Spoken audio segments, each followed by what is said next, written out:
Mas antes de tudo, vamos falar o que é um sólido de revolução, né? Para a gente saber o que a gente vai estar trabalhando. Bom, revolução é a gente de rodar, né? Revolucionar alguma coisa. Então, a ideia de um sólido de revolução é, dada uma função f de x, um gráfico de uma função f de x, essa linha preta aqui, o que eu vou fazer vai ser pegar essa função e rotacionar ela em torno do eixo x.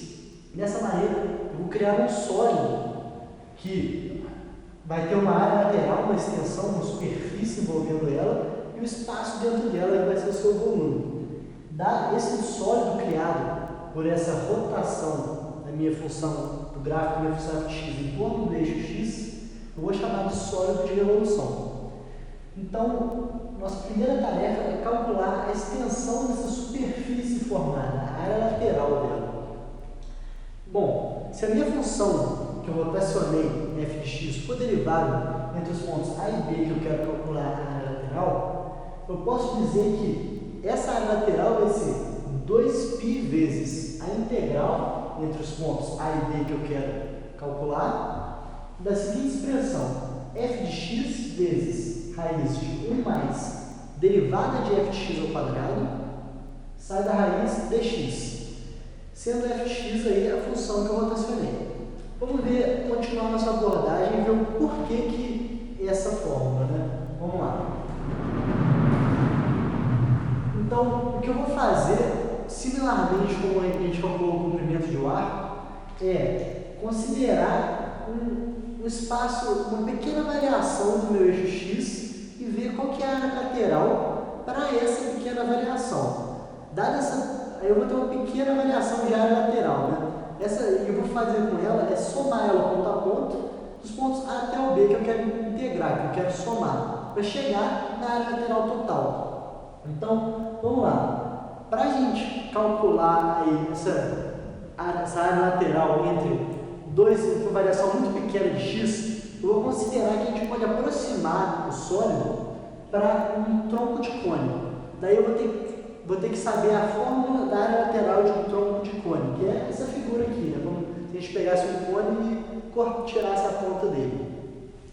Bom, como o objetivo aqui são aulas de ensino superior, as partes de calcular áreas de tronco de cone vistas no ensino médio, a gente vai deixar de lado e pressupor que a gente sabe que a área lateral de um tronco de cone é dada por π vezes a geratriz, pela geratriz nessa diagonal aqui, nessa curva reta entre dois pontos aqui, vezes o raio, entre parênteses, raiozão mais raiozinho, sendo raiozão o raio da parte maior aqui desse círculo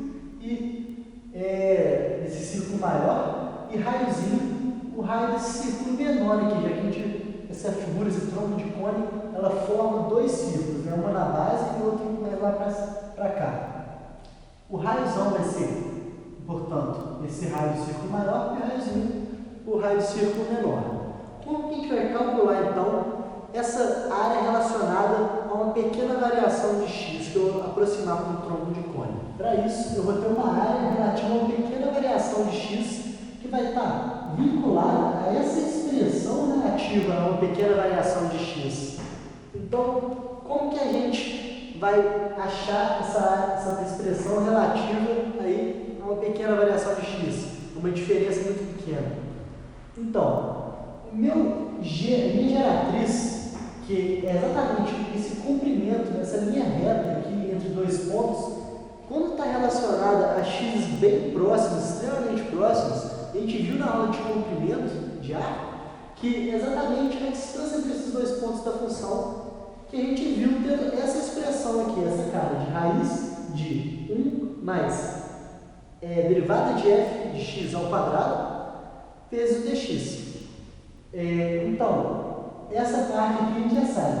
Agora, essa aqui, Rzão mais Rzinho. Repare que o R é nada mais do que a função, o valor da minha função no ponto considerado. Então, aqui o Rzão seria o f de x2 aqui e o meu Rzinho o f de x1.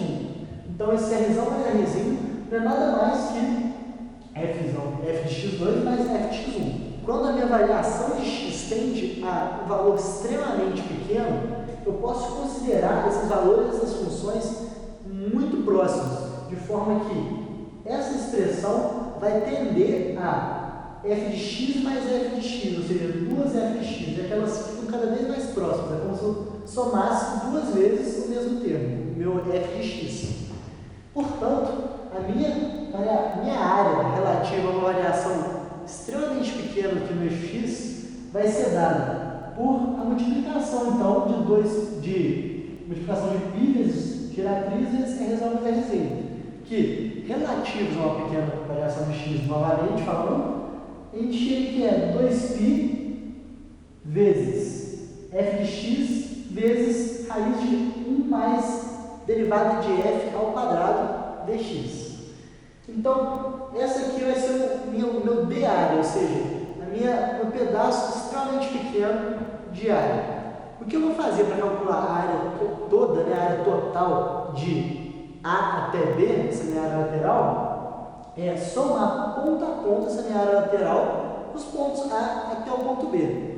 Lembrando aí, a somatória ponto a ponto de uma função bem definida, que no caso é essa aqui, vai ser o próprio valor da integral, de forma que a área lateral total aqui do sólido que a gente viu, entre os pontos A e B, vai ser 2π, a integral desse cara aqui.